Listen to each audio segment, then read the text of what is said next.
Um, this is video number 2. We discussed the separation techniques in the first video. Now, once you separate or you purify an organic substance from the mixture, you remove the impurities. The next step is determination of what is the composition, which elements are present in that compound, and what is the percentage composition.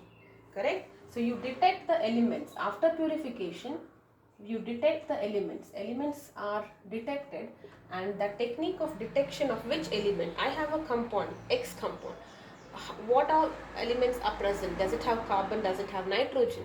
First step is which elements are present in that particular organic compound. Okay, so the elements are detected by a technique which is called as qualitative analysis, which we are going to learn in detail. And after you detect, get to know that it contains carbon, it contains nitrogen, it contains sulfur. The next step is you have to understand the amount. All right, the amount is calculated by a technique called as quantitative analysis. So the first step, you detect, okay, I have a mixture, I have a compound, I don't know what it contains. That you find out which elements are present. That is done using qualitative analysis. And once you are successful, you know that it has carbon, it has nitrogen, you need to know what is the percentage composition. How much percentage of carbon is present in that particular given compound. Okay, the amount of each element is determined by a technique called as quantitative analysis. All right, so um, we are going to first understand the qualitative analysis, and then we will understand quantitative analysis. So in this video I'll be covering up this, and if time permits, maybe we will do the first part of the quantitative analysis. All right, so we are going to now learn qualitative analysis, that is detection of elements. And the first elements we are going to understand is how do you detect carbon and hydrogen. Detection of carbon and hydrogen by copper oxide test. Okay, copper oxide test. This is the name of the test. Okay, so what you do here is you have a test tube in which you are going to take that compound, which is the sample piece, which you're not sure whether it contains carbon or hydrogen. You're trying to find if there is carbon or hydrogen in the given compound. And then you add dry copper oxide to it. And then what you do is you heat it, all right, and then you make once you are heating it, you get the vapor of this, you pass it through anhydrous copper sulfate. All right, so what you're taking the organic compound. I'll write the steps here. You take the given organic compound, and then you mix it with dry copper oxide. All right, and then you heat the mixture in a test tube very strongly. All right, and then there is a delivery tube. All right, the whatever gases are coming out, the gases which are coming out are made to pass into lime water, because if there is carbon, the on reaction with copper oxide you're getting carbon dioxide, and when carbon dioxide passes through lime water, it becomes milky if there is carbon in it. Correct? So this is the first test. Whatever gases are present, you will make it pass through the lime water. Here you have your lime water. Lime water, if it becomes milky, that is the confirmation that the substance contains carbon. Additionally, you also have, now what happens if there is hydrogen present? Now this lime water, gases can be two. If there was carbon, it becomes carbon dioxide and you get this milky. I write the reaction. And suppose if hydrogen is present in the given compound, then when you pass it through CuO, that hydrogen gets oxidized to water. Okay, so this water is made to pass through the anhydrous copper sulfate. So here you have anhydrous copper sulfate. Copper sulfate, anhydrous means it's just copper sulfate, so this is white in color. So on passing water to it, it becomes hydrated and then it turns blue in color. So that means there is water, only because of which it has turned blue in color. And since there is water, how did we get water? From hydrogen. So if the lime water turns milky, that means the gas was carbon dioxide. And from where did we get this carbon dioxide? it implies that the compound contained carbon, which was converted into carbon dioxide, and that turned the lime water milky. Similarly, the compound contained hydrogen. That hydrogen was oxidized to water, and that water, when was passed through anhydrous copper sulfate, it gave you that bluish tinge. Alright, so if you have to summarize the reaction, you have carbon plus copper oxide, cupric oxide, the valence is 2 plus here. You are getting copper and carbon dioxide. Alright, so if I have to balance it out, this is the way. So you are getting carbon dioxide, and now this carbon dioxide, when you pass through lime water is calcium hydroxide. You will be getting calcium carbonate, which is a white milky precipitate. Like what happens if you dissolve eggshells in water, similar, or chalk peas in water. Alright, so this is a milky precipitate, and you are getting water. So if you are getting this milky precipitate when passing the gases which are passing through lime water, that confirms that the given substance contains carbon. Similarly, if hydrogen is present in the organic substance, on reaction with copper oxide, that is when you are heating it, you are getting copper and water. Oxide of hydrogen is water. And your white color, anhydrous is white color. Okay, white color when it is reacting with exactly 5 molecules of water, you are getting copper sulfate, blue vitriol. You remember, we had studied this in 10th grade. This is blue vitriol, this is blue color. So if you are seeing that there is blue color copper sulfate crystals formed, that confirms the presence of hydrogen. And if you think that the lime water has turned milky, if you see that, that confirms that the given organic compound contains carbon. So this is the test for detection of carbon and hydrogen. Alright, so we'll move ahead and understand the detection of, we are done with carbon and hydrogen. We are not worried about at this stage how much carbon is present. We are only doing qualitative analysis, right? Only detection. The next step is what is the percentage composition. Alright, so we are done with the detection of elements, that is carbon and hydrogen. Let's move ahead and continue with the detection of nitrogen, halogen and sulfur. And even under halogen, it's one test you can easily figure out based on the color which kind of halogen it is. Alright, so the second part here, first was detection of carbon and hydrogen. The second is detection of nitrogen, halogen and sulfur. Detection of nitrogen, halogen and sulfur. And this test is what we call as Lasagne's test. G is silent here, Lasagne's test. Alright, and what you do here is you are using Lasagne's test, you are going to prepare a sodium fusion extract. So this involves preparation of sodium fusion extract. Alright, yes. So what you do here is you take a piece of dry sodium. So you are taking dry sodium. Sodium is a metal, you know that, it's very, very soft. So you are taking a small piece of dry sodium and you are adding it into the fusion tube. Alright, that it's an apparatus, fusion tube. You just take a piece of dry sodium there and then you heat it till it melts. You are heating it till it melts. Alright, and after that a drop you are adding, after that you are adding your organic compound which you are supposed to figure out what is present in that given organic compound. So you are taking a fusion tube, you are adding sodium to it, you are going to heat it till it melts. After the sodium has melted, you are going to add your organic compound. And then this mixture now is fused gently. Okay, again you are going to fuse it because it has to mix totally. Alright, there should be a sodium extract, fusion extract. So it is again fused gently on a Bunsen flame or a spirit lamp, any kind of a flame initially. And then you make it, you heat it till it becomes red hot. And once it is becoming red hot, it is plunged into distilled water. Okay, distilled water, very important, because if your water contains something else, some other small other ions, then it will not perform the expected tests, right? So it has to be plunged into distilled water, all right, which is taken in a mortar. And then what you do, because it's a solid extract, the contents are then finely ground. Okay, so you can ground, because it is put in a mortar now. So with the help of a pestle, you can actually grind it. and after that you filter it. Okay, and whatever is the filtrate, that filtrate will be divided into 3 parts, and for all these 3 parts we'll be specifically discussing the tests. Alright, so that filtrate, whatever is passing through it, you divide it into 3 parts, and for each of the part we have a specific test. So I repeat, we are now trying to detect nitrogen, halogen and sulfur. The specific test here is Lasagna test, wherein you are going to prepare a sodium fusion extract.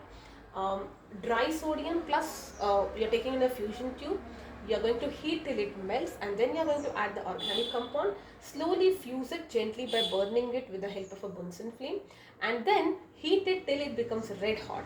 Once the mixture, the fused extract is becoming red hot, you just plunge it into distilled water and then slowly grind the contents using a mortar, and after that you filter it and you get the filtrate. The filtrate is now divided into 3 parts. Alright, now let us try to understand what is happening here. First level reactions, and then we will get into the final reaction. Okay, so you are taking sodium. If it contains nitrogen, you are getting sodium cyanide. Okay, so with nitrogen you are getting sodium cyanide, and if the mixture contains sulfur, you will be getting sodium sulfide. Okay, sulfur means you'll be getting sodium sulfide. Now as such, sodium salts, they do not have a color, correct? They are colorless or maybe white salt. So you cannot, at this stage you cannot confirm what it is. You will be taking this and then carrying out specific tests. That is what we call as you divide the filtrate into 3 parts. Okay, this is just the first step. And if it contains a halogen, alright, I'm just writing X, it can be any of the halogen, you will be getting NaX, chlorine, bromine, chlorine, iodine. Alright, so you where your C, N, S and halogen, all of them are from the organic compound. Alright, now let us first understand the test for nitrogen. So you know, if there is nitrogen, the first step you are getting is sodium cyanide, correct? So to this filtrate, which is containing the sodium cyanide, suppose if you have nitrogen, if it contains nitrogen, then in first level you are getting sodium cyanide. So this is present in the filtrate now. Alright, so to this you are adding a few crystals of ferrous sulfate, your dirty green color crystals. Alright, and then you boil the mixture and then you cool the mixture. Both are you gonna do. And then it is acidified with hydrochloric acid. Dilute hydrochloric acid, you are going to add a few drops. Along with that, you are going to add ferric chloride solution. Ferric chloride, so it is FeCl3. Alright, solution are added to it. So you're going to take this, add a ferrous sulfate, boil, cool, add HCl and ferric chloride solution, and then this is what the reaction happens. So your filtrate, if it contains nitrogen, you have the cyanide ions. So they react with the ferrous ions of the ferrous sulfate. This is ferrous sulfate, this is ferric chloride. Please remember that. Alright, and you are getting a complex which is called as ferrocyanide. Alright, so sodium cyanide in the filtrate reacts with ferrous sulfate to give you sodium ferrocyanide. So you are going to get, I did not write the sodium part, but anyways, this is just the ion. Okay, so you can also write it as sodium ferrocyanide, but this is the reaction given. Sodium ferrocyanide will contain ferrocyanide ions, and I just wrote the ferrocyanide ions formula here, FeCN6 4-. This is your ferrocyanide ions. Alright, so since you are taking sodium, you are getting actually sodium ferrocyanide. And then you are also adding ferric chloride. So this complex, this ferrocyanide ion further reacts with, this is my ferrocyanide ion. So this further reacts with your ferric ions. How do I get ferric ion? From the ferric chloride. Alright, so this further reacts with this in the presence of water because it's a solution. And what you are going to get is a ferrocyanide. Okay, so you have Fe4, FeCN6 3.XH2O. This is ferrocyanide. Ferrocyanide. And this is Prussian blue in color. So the moment you see a, like visually, how do you understand this? The moment you see a blue color complex formed, it confirms that nitrogen is present in that particular organic compound. Very, very easy. So you take the filtrate, which now you are doing the test for nitrogen. So if it contains nitrogen, you are going to add ferrous sulfate, boil and cool it, add HCl and also ferric chloride solution. Okay, now once that happens, this you have the cyanide ions which is present in that particular filtrate. They react with the ferrous ions here, and you're getting a ferrocyanide or sodium ferrocyanide salt, which is also a coordination compound. So that's your ferrocyanide ion. So that's why I've written 4 minus. We are not, I mean, I can also write sodium ferrocyanide, that's a proper salt, but the textbook reaction is this, so I just don't want you to confuse with if I write Na here, but it is just an ion part. Like if you have HCl, you can just write H plus here, right? So the same thing I've written here. So this is your ferrocyanide complex ions. Now you are additionally adding ferric chloride, which contains ferric ions. So the ferric ions react with this complex, and you are going, this is a ferrous ion, this is a ferric ion. You're getting an overall complex which is ferrocyanide, and this complex will have a Prussian blue color texture. So if you see this color, it confirms the presence of nitrogen in the given organic compound. Alright, so the first step is done. Nitrogen we are done. We have to do sulfur and we have to do halogens, and also we have to do phosphorus, and that completes the qualitative analysis. Alright, so first part is done. Nitrogen, blue color complex confirms the presence of nitrogen in the given sample.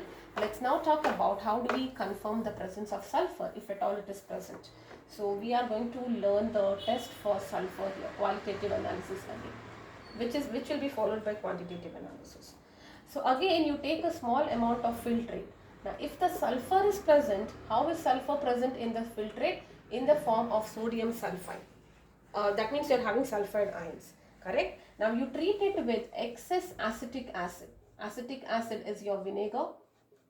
So you're going to treat it with excess acetic acid and also lead acetate solution. Okay, lead acetate.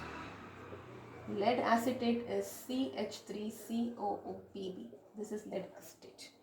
Alright, and you will be getting a black precipitate of lead sulfide. Alright, so this is the reaction. So if your filtrate contains sulfur, you get the sulfide ions. So if you are taking lead acetate, it reacts with the lead ions and you are getting lead sulfide, which is black in color. So that kind of confirms, it's a precipitate. It kind of confirms that sulfur is present. This is one test. Also, you can do one more test. You to that small amount of the filtrate, alright, so the filtrate which contains your sodium sulfide, you are going to add sodium nitroprusside solution. Okay, now you don't need to actually know the formula for this, just remember the name, nitroprusside solution. So the same filtrate, this is one test. Optionally, you can do one more test for sulfur, to test sulfur, which is you're taking the filtrate which you had originally divided into 3 parts, and you're going to add sodium nitroprusside solution. If you get a violet color, that confirms the presence of sulfur, because the sulfide ions in the filtrate reacts with this the nitroprusside ions, that is FeCN5.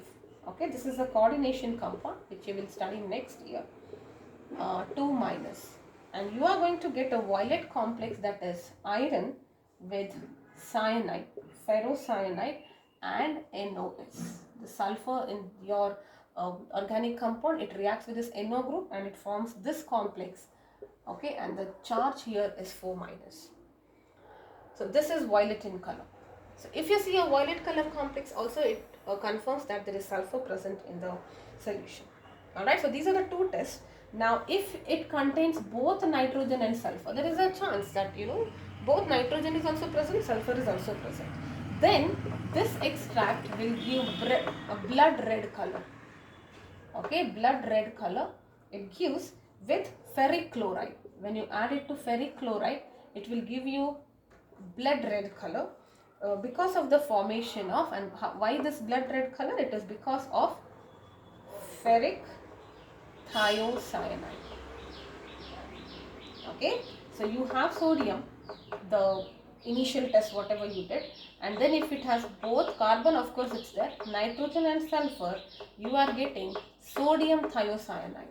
Okay, now when you add ferric chloride to it, the cyanide ions react to give you ferric cyanide, okay, and ferric cyanide, which is ferric thiocyanide. This is thiocyanide. Fe3 plus of ferric, SCN minus is thiocyanide ion. So you are getting ferric thiocyanide. Now if you are writing ion, it is 2 plus, and this is that blood red color. Alright, so this is the detection of if you think that it contains both nitrogen as well as sulfur. Only sulfur there are two. One is acetic acid and lead acetate. You're getting a black residue, black precipitate because of lead sulfide. Or additionally, you can also pass it through sodium nitroprusside solution, and if you get a violet color, the violet color is because of this. Alright, FeCN5NOS. This is nitroprusside. Prusside is NO, this ion is prusside. For now, you just remember it because I cannot teach you this part yet. You will be studying this in 12th. Alright, so why it is CN5 and all that. If it contains both, then if you are reacting it with ferric chloride, you are going to get a blood color. So if it contains everything, you are getting sodium thiocyanide. That with ferric ions will give you ferric thiocyanide, which is red in color. Alright, yes. So next is the test of halogens. We will just do halogens and phosphorus, and that kind of completes the qualitative analysis. We just have to do the quantitative analysis. Okay, so yes, we will complete for halogens. Yes. So you take the same amount of filtrate. If it contains halogen, you remember you used to get NaX here, NaCl, NaBr. Now if you add HNO3 to it, dilute HNO3 to it, which is followed by silver nitrate solution. Okay. Now if it contains chloride, you will get a white precipitate. Chloride will give you a white precipitate because of this reaction. So you have NaCl plus AgNO3, the very famous reaction which you studied last year, silver chloride plus NaNO3. Okay. Now suppose it contains bromine. If bromine was the halogen, you are getting a pale yellow precipitate of AgBr. Okay, so this white is because of silver chloride. Pale yellow I will tell you. So you had sodium bromide plus AgNO3. So you are getting AgBr, and this is your pale yellow thing. Alright, and which is sparingly soluble in excess of ammonium. Now this is sparingly soluble, partially soluble in excess ammonium hydroxide. Excess ammonium hydroxide. Okay. Now if you want to test for iodine, you will be getting a deep yellow precipitate. Okay, deep yellow precipitate of AgI. So if it is NaI here, okay, so you are getting AgI, and this is deep yellow. Alright, and this is insoluble in excess ammonium hydroxide. Insoluble in excess ammonium hydroxide. Alright, now if nitrogen and suppose you have nitrogen and sulfur present, then you are getting either white or black color precipitate if at all it contains nitrogen additionally. Alright, so you are getting white and black because of if nitrogen is present, you are getting AgCN, which is white color, Ag2CS, which is black color. Alright, to avoid this, you have to first boil the extract with concentrated nitric acid so that it can be removed as HCN and H2S. So otherwise this test we will not be able to get it because it will clear if you are not sure. Only halogen means this is fine. If it contains nitrogen and sulfur both, then initially when you put this silver nitrate, you will get silver cyanide and you are getting silver sulfide, which is white and black in color. In order to remove it, you are going to boil with concentrated nitric acid so that the nitrogen and sulfur are removed as HCN and H2S. Alright, yes. The last here is the detection of phosphorus. Okay, so in the qualitative analysis, the last step is the detection of phosphorus. Okay, so how do you detect phosphorus? You take the extract, alright, which is your filtrate, and then you treat it with sodium peroxide. Okay, and on treating it with sodium peroxide, it gives sodium phosphate. If it contains phosphate, it will give you sodium phosphate. Alright. Now this sodium phosphate, if you boil with nitric acid, okay, nitric acid plus ammonium molybdate, okay, ammonium molybdate. Molybdenum is one metal, okay, so ammonium molybdate, I'll write the formula, and you will be getting a yellow color precipitate of ammonium phosphomolybdate. Alright, so ammonium phosphomolybdate. Perfect. Alright, so the reaction here is, first is sodium phosphate. So this is sodium phosphate, Na3PO4, and then you are adding nitric acid, HNO3. This will be 3HNO3. So you will be getting phosphoric acid, that is H3PO4 plus sodium nitrate. This is the first step. Okay. Now this phosphoric acid, when it is treated with your ammonium molybdenate, okay, so ammonium is NH4, molybdenate is MO, molybdenum is MO, 8 is oxygen, and it is a molybdate ion is MoO4 2 minus. So that's why you're having this, plus nitric acid. So 21 nitric acid. This is just a way to balance. Alright. So you are getting ammonium phosphomolybdate. And what is that? Ammonium. So NH4 3 phospho PO4 12 MoO3. So this is ammonium phospho molybdate, which is your yellow color precipitate, plus you are getting ammonium nitrate, 21 molecules or moles of ammonium nitrate plus 12 moles of water. Alright, so this is the test for phosphorus. You treat it with sodium peroxide, you are getting sodium phosphate. With nitric acid, you are getting phosphoric acid. Phosphoric acid, you are treating with ammonium molybdate. You have to get a yellow color precipitate of ammonium phosphomolybdate. That confirms the presence of phosphorus. Alright, so in the next video, I'll be covering up that's the qualitative analysis is complete. So we are able to detect which elements are present. The next step is what is the percentage composition. Once we detect it, we have to understand what is the percentage composition. And that is covered under the quantitative analysis. I'll see you in the next video soon. Bye-bye for now.